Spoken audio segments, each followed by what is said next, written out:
with all of you guys this whole time.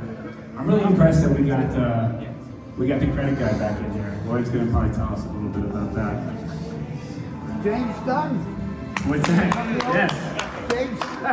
James Gunn and I wasted hours and hours of non-productive time. It says here there's going to be a Sam Raimi superhero end credit sequence.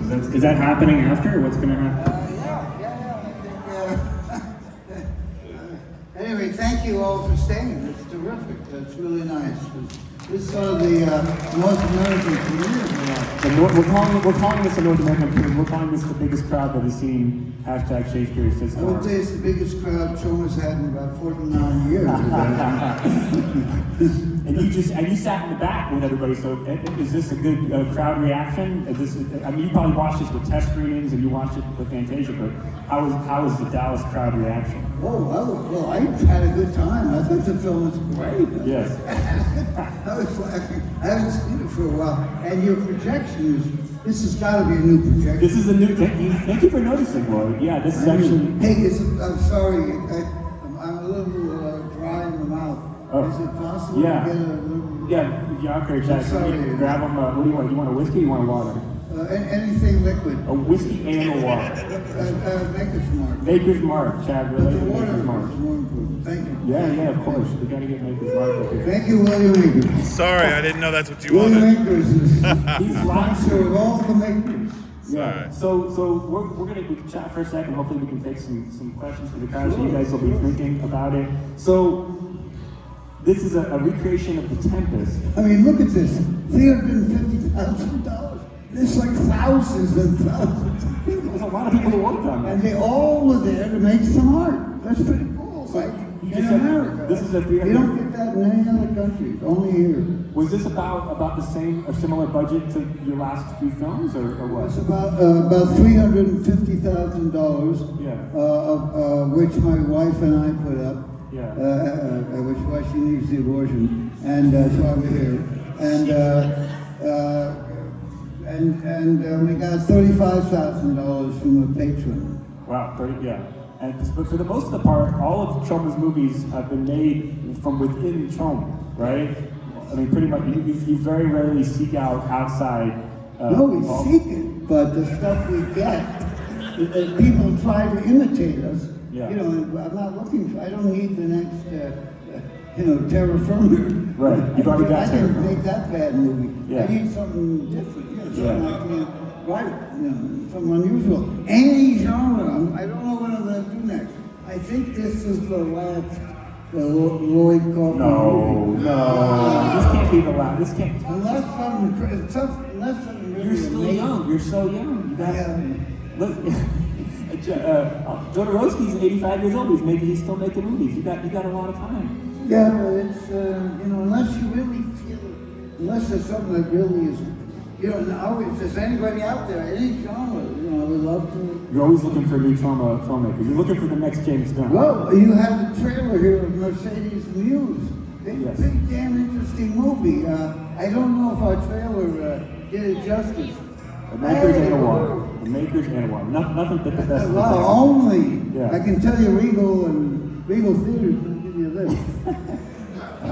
AMC. Doesn't give you this. No way.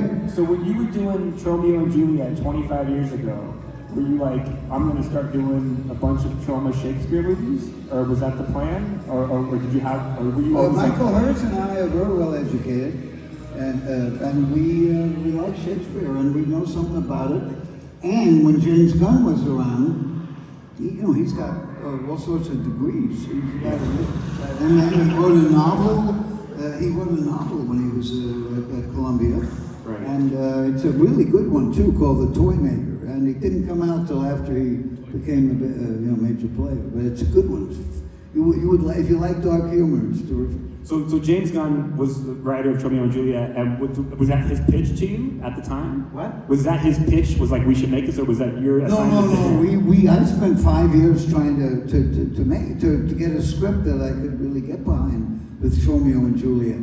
And John G. Avildsen, who was sort of my mentor, he went on to do Cry Uncle and Rocky. And he said you ought to do Romeo and Juliet and talk to young high school students and get their jargon. And I had some students write the thing. It didn't work. Then James Gunn came along and he figured it out and did it wonderful. The first draft, by the way, I think Barak, this is what attracted you to Troma. Yeah. But James Gunn's first draft of Romeo and Juliet, he had 8 urination scenes. So, I wanted 13. I told it. I said I want 13 urinations. How many urinations? 8 feces scenes. So 25 years later, did you call him when you said, "Hey, I'm going to do the Tempest"? Did you ask for his advice? That's a good question. I did ask if it would be like to read the script and like crickets. You didn't read it?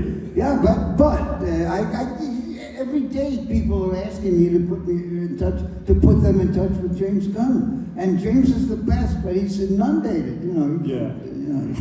But you'll be very happy to know, ladies and gentlemen. I hope hope this does not violate my NDA, but Uncle Lloydie will have at least 2 seconds in the Guardians of the Galaxy Volume 3. Volume 3. Yeah! You're seeing in Volume 1. James Gunn's the best. He's the best.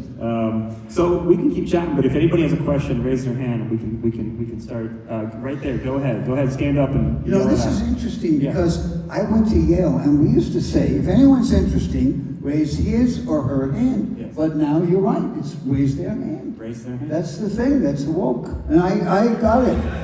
I got it. Don't worry. I ain't getting canceled the 6th time. I tell you. How many times have you been canceled? That poor Mel Brooks, he's been suffering. People think I'm him. It's terrible. 92-year-old bastard. So, what's going on? The nectarines. You didn't take the nectarines. Let's take this question. Go ahead and yell it out. So at the end of the credits, it says copyright 2020. So since then, we've dealt with pandemic, drinking, drugs, and also daylight savings time. So with that being said, when did the filming start, and then when did the filming end? Just to put the whole thing in perspective, because we saw it all come unfold on social media. But what is the framework of when this actually the whole thing took place? When did it start? When did it end? Well, thank you for the question. The Tempest is my favorite, as Barak knows, my favorite Shakespearean play. And I would have done it back with James Gunn. But I wanted to really be Prospero. I wanted to feel what it would be like to be very old and decrepit. And now I can feel that way. and I'm getting even better at feeling decrepit. And the Tempest is about an old person who's losing power, and I feel I'm getting pushed deeper and deeper into the bowels of the underground. It's the trippiest of Shakespeare's plays, without a doubt. And I certainly got a lot of drugs at Yale University. And the magic, Prospero's all about magic. And movies are magic in a way. Tempest has a monster, got the Ariel, a fairy, and there's all sorts of the symbols of the elements: the air, the water, the fire, and all that. It's a wonderful play, and it's a lot of fun. And I think Shakespeare was definitely taking some Tempest when he was writing that thing. It's wild. But I think part of that question, and I have a follow-up. Yeah, I never answered the question. It's okay. It took a lot to answer. Because when you were here, I think it was in 2019, you were talking about you were finishing the film, you were finishing it, and you finished it mostly in 2020. The title card still says 2020. Did you not do any sort of tweets during pandemic while we were all hibernating? Did you go back at all? No, actually, I think it's a lovely film. You finished it. You were like, we're gonna wait until people can see it. With I want to put it. I want people. The Troma movies have a lot going on. You saw the credits; they go on for 2 hours. I mean, a lot of people. We're making $50 million movies for $350,000. So it's wonderful to see it in the theater because you see all the background action and all the little details we take very seriously. So what you're saying is Troma movies were and have always been made for the theatrical experience. Yes? Well, Like all these good people here watching this crazy orgy in person together. Well, I agree with you.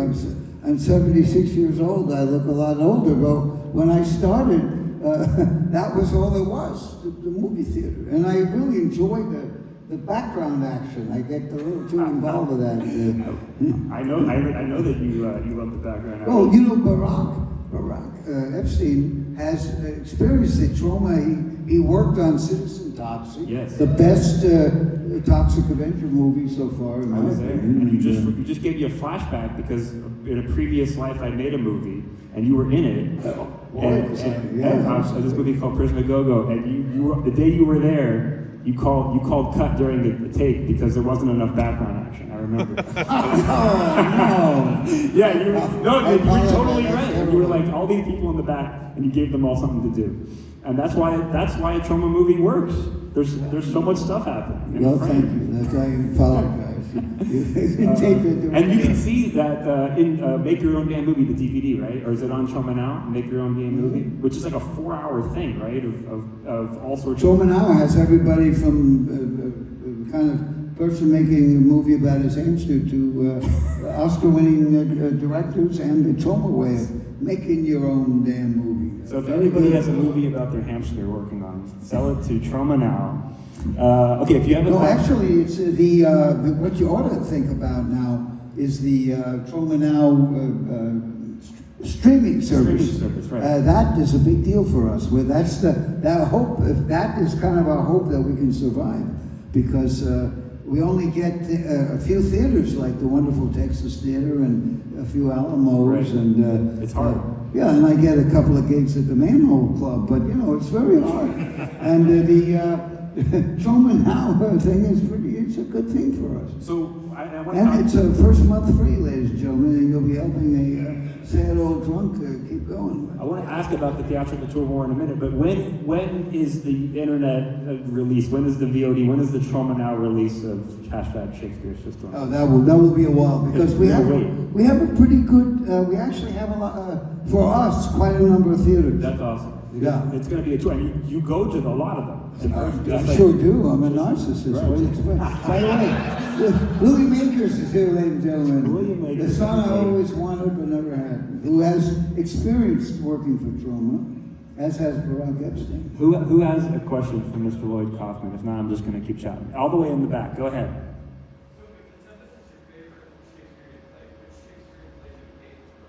Which one do you hate the most?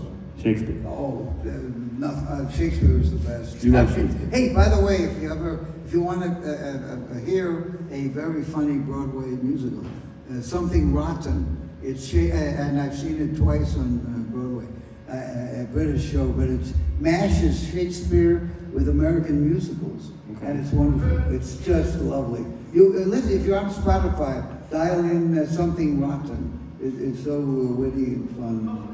Everything that Troma, unfortunately, isn't. Do you think Francis Bacon wrote all the plays? Or did Shakespeare do it? Shakespeare, come on. I'm Jewish, I don't have anything to do with bacon. Yeah! All right, we got one all the way in the back. Stand up and thank you for laughing.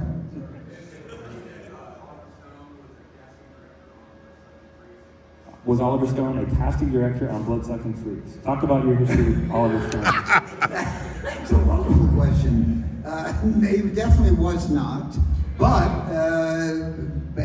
he and I grew up together, and when we were at Yale, he would hang around, and later on, it turned out he didn't help on our films, and it turned out he was one of our national treasures. He's a total psycho. You know he's never been here. Don't go near him. We show his movie very busy every year. Putin's ass. What? I said we show JFK here every year. Show what? We show JFK every year. His movie, Oliver Stone's movies are terrific. Yeah. And his first movies are Battle of Love's Return. Yeah.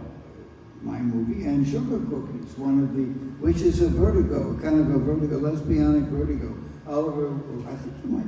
No, he's in Battle of Love's Return, right? But he's the associate producer of Sugar Cookies. So it's just a pretty interesting film. Ted Gershuny, the husband of Mary Warner, directed it. kind of. It's good But stuff. it's a tribute to Vertigo, which, by the way, I love Hitchcock.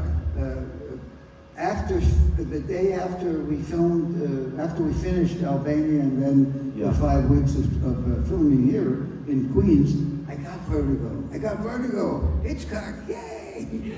So, I had 3 days of twirling around the room like a hangover, but I wasn't drunk. so talk about what you just said, because most Troma movies are shot in and around New York or upstate New York, suburbs of New York. You went to Albania to shoot some of this movie? Yes, Justin Martell, who worked for Troma, and who, by the way, among other Tromites, is the creator of the Joe Bob Briggs show. Yeah. Justin, there you go. In fact, Justin Martell, John Brennan, producer, Matt Mangiarides, who worked for us for a number of years, the production designer of what you saw is Joe Bob's production. The whole thing is Troma crew. Very interesting. Yeah. Too bad. But why did they want to go to Albania? What was going on? Well, the point is, we needed trained whales, and it's very hard to get trained whales, and especially trained whales that have corn in their it's very unusual, and you have to go to Albania for that. Albania gave us all that stuff. They had a great crew. We got all that stuff, and they did the CGI. They did the CGI? Yeah, pretty they were legit. wonderful. It's pretty And by the way, after we got through it, a Texas company did a remake of The Castle Creek. Creek. Yeah. And Same people. Yeah, they went over there to Albania, and Justin produced it with the company, the Austin company, Yeah. and a $5 million movie, because we did our movie's this, but they did a wonderful job. So they found people in Albania who could work for cheaper and get a lot of stuff done in the Yeah, locations. well, a lot. The big budget Toxic Avenger reimagining was shot in Bulgaria, Okay. and these countries realize that movies create lots of jobs, and the multiplier throughout the economy is huge. In fact, my wife, the woman I just mentioned to you, is we're going here for medical tourism, I think abortion. She was New York State Film Commissioner for 20 years. Republican and Democratic governors, she loves you, and William Akers, of course, and Matt McNeil. So hopefully, Why didn't she come? She should have come. she has a bad hip, and we're driving. We have lots of driving. Hey, this guy has been patiently waiting. Stand up and give us your question, sir. Well, Lloyd, I can say easily from watching this, I'm not the only one who can say that we learned a lot about you. Most of us have already known quite a bit. I'll admit I learned a bit about myself, but I'm only mostly glad I'm still totally waiting on the credits for. But I did notice something that Prospero spoke very heavily of you at the very beginning, something I incredibly became very familiar with. Addiction to opioids. No longer. But I did notice how very passionately you spoke about that. And I appreciate, I want to say that I definitely appreciate you speaking on that. And it seems like, at least from how it sounded, that there's something to this that may hit close to home for you or someone you know. Is this something that you would, well, let's see how long you could seriously speak up for a moment? Is this something important to you? Can you tell us more about it? Thank you very much. The question is, you're passionate about speaking up against opioid addiction in the film, and what was your reasoning for that? Was anything personally in your life? That's that's really interesting, because honestly, you kind of nailed it. My wife and I have been married for almost 50 years. In the morning, she watches these stupid chat shows. Commissioner of the state of New York, she created the incentive. She's a genius. But she watches the Today Show and the other ones, and every 30 seconds for 50 years, there's a drug commercial. And, the little children who are getting ready to go to school and eating their Fruit Loops so they can get, diabetic or whatever. They're watching this stuff. 6 years old, you're watching Oh, purple pill, yeah, that's good. And oh, and if you take the purple pill, you need the yellow pill. You right, all that kind of. And it's been 50 years. So yeah, look what happened. It's not just the sackless. Come on, it's a whole system. And that thing on the boat where they're having that orgy, it's not that far from the truth.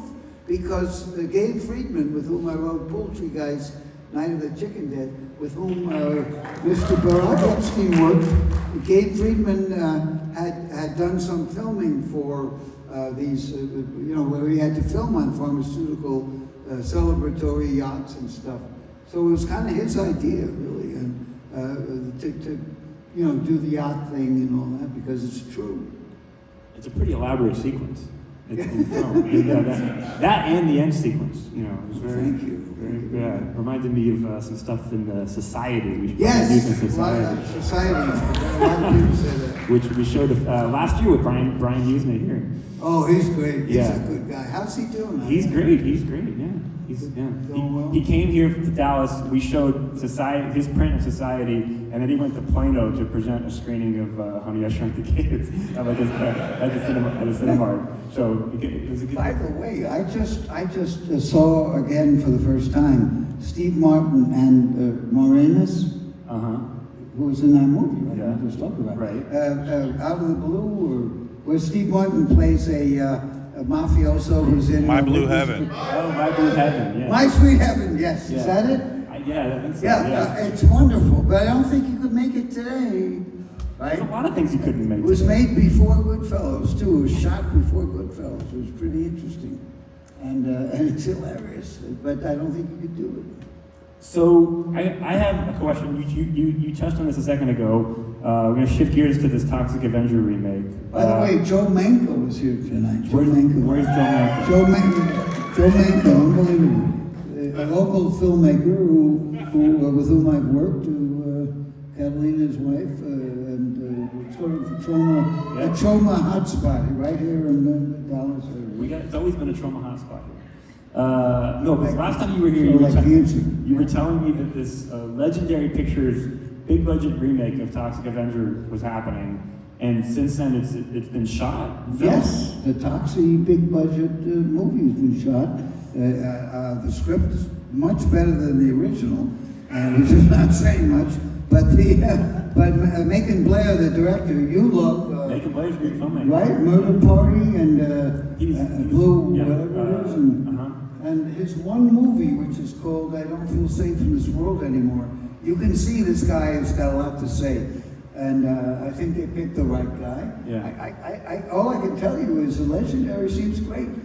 In my wildest dreams, I never would have thought, hey, I thought of Fat Toxie, of Toxette, of every possible iteration.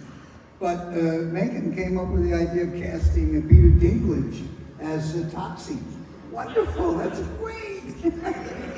That's crazier than Troma when you think about it. It's wonderful. And he's going to do a great job. He loves Toxie. So Peter loves Toxie. You were on set for this? I was on set in Bulgaria. In Bulgaria? And ground zero for And you've COVID. seen cuts of it? You've seen dailies? What have you seen? I've only seen a little bit, but it's terrific. I mean, Macon Blair, if you're a Troma fan, you're going to enjoy that movie.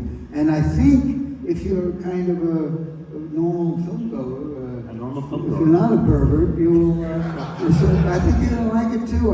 Again, what do I know? But my partner, Michael Hers, is very, very, very optimistic. About the film? Yeah, about Macon Blair's Legendary version. Well, hopefully we'll see it in theaters at some point. No word? Well, we're going to certainly make sure that the Texas theater will have it. we have absolutely no power. I mean, this movie's going to be distributed. I certainly will do everything I can. Yeah. Because Barak is the best, no question. So it'll be like a Warner Brothers release, right? Essentially. No, we don't know. We don't know. Legendary doesn't know because Warner Brothers has been spun off from a telephone company. Yeah. And I don't think Legendary knows what. So they could sell it to somebody else in theory. I don't know. We're just producers. They could sell it back to Troma. I don't think Peter The gang would be too interested. But it's gonna have some Troma Brennan somewhere in the movie. It's got to. I've seen stuff. There's all sorts of Easter eggs. Good. The Troma fans are going to be very happy. Macon Blair knows more about Troma than Barak or William Akers or I.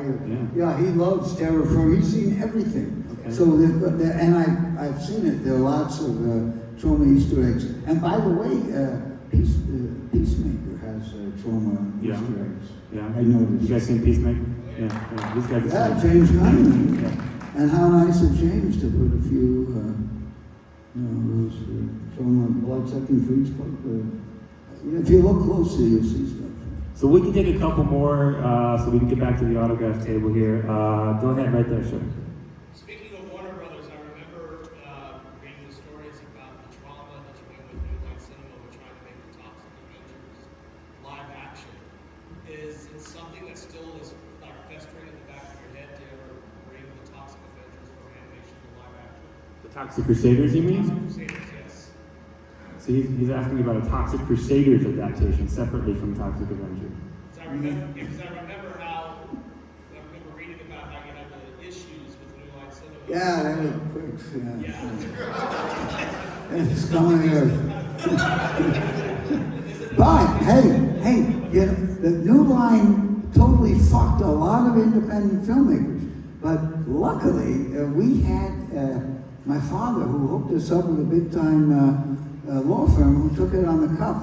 And because our contract was 100%, but it would have cost a lot of money, and my father got us a big-time law firm, and New Line settled on the steps of the court. They signed a deal saying they were going to make the big-budget Topsy movie, and they said it wasn't an option. They guaranteed it, and they totally fucked up the whole franchise. But this is back 1989, 90. Yeah. And we sued them, and we had the usual independent filmmaker does not have a father who can get a big-time lawyer to do it on the cuff for free and take a piece of the action. And these people lose their houses, right? They sign deals with these companies with negative pickup deal, $5 million, and they mortgage the house so they can make the movie. And then New Line says, we had our fingers crossed, and go sue us, which takes 4 or 5 years. And we had enough resources to do it. So let's take another good question. I'm not bitter. He's not bitter. Make this a happy question. Go ahead. Stand up. Go ahead and yell it out. Do you know how many gallons of shit you used in That's a good question. How many gallons of shit? Well, there's all kinds of shit. Now, which kind are you, is it shit with corn you're referring to? It's like blood. You could write a monograph about the cinema blood because there's all different permutations of it. And the same with the cinema shit. Because in certain cases, if you're blowing it out of those surgical tubes, it gets stuck, so it has to be a little more water. Anybody see Joe Flashacre's diarrhea scene and poultry guys, right? Right? And that was, I think, 3 different types of diarrhea special. But this movie has more movie shit than poultry guys. Right? No, this was whale shit. This is whale shit. Yeah. Whale laxative. Whale laxative. Whale laxative. Yeah.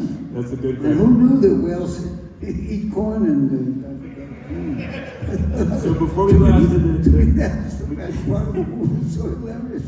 The whales were eating corn. And the Albanians were all for it. They got it. They were terrific. The Albanian crew was terrific. They were great in the CGI. The whales are pretty good, right? I mean, again, we have no money, so I think it looks pretty good, right? That shit looks fantastic. Yeah. And it gives an omen, it gives a homage to the whale that jumped over the... Free Willy? Free Willy, right? Yeah. That was the idea they were trying to do a homage to Free Willy. The Troma Free Willy. So, if anybody wants to follow the Troma train on tour, you're hitting Alamo, Houston tomorrow, and then you're going to University. Is that Katy? Katy. It's northern Katy. suburb of Alamo, Houston. It's like, we'll take Houston, Katie. And then you're doing a master class at the University of North Texas on Monday. Oh, Now I think you're supposed to be a student, but you probably just go. If anybody wants to listen to Lloyd talk about filmmaking at the University of North Texas on Monday. Did you know you were doing this? of course I know. Yeah, okay. Who wants to listen to me talk You gotta talk about outdated filming? I told them you weren't going to talk about Shakespeare's Shitstorm.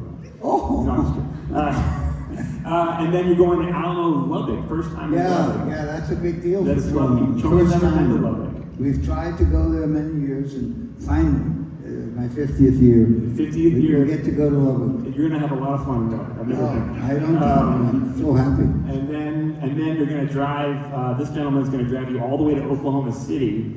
Is that Matt? Yeah, all the way to the Rodeo Cinema, the brand new Rodeo Cinema in downtown Oklahoma City. So when was the last time you were in Oklahoma City? Many years ago when Alamo was running. Right. I went once. It was very good. It was great. So the old school punk rock Troma way of driving in a car and basically bringing your reels and putting them on and setting up a table, 50 years later is still a thing. Pretty sad, huh? No, it's the way to do it. Let's give Lloyd Kaufman a big round of applause. I'm very lucky. Let's give him a big round of applause. Very lucky. Thank you. To have friends like Barak and William Akers and Will McAdoo and all the other people and you guys. I'm lucky. I'm very lucky. So let's go back out to the lobby and Yes, sign some let's do stuff it. and You get bet. some merch and No let's do worries, it. man. Thanks, guys.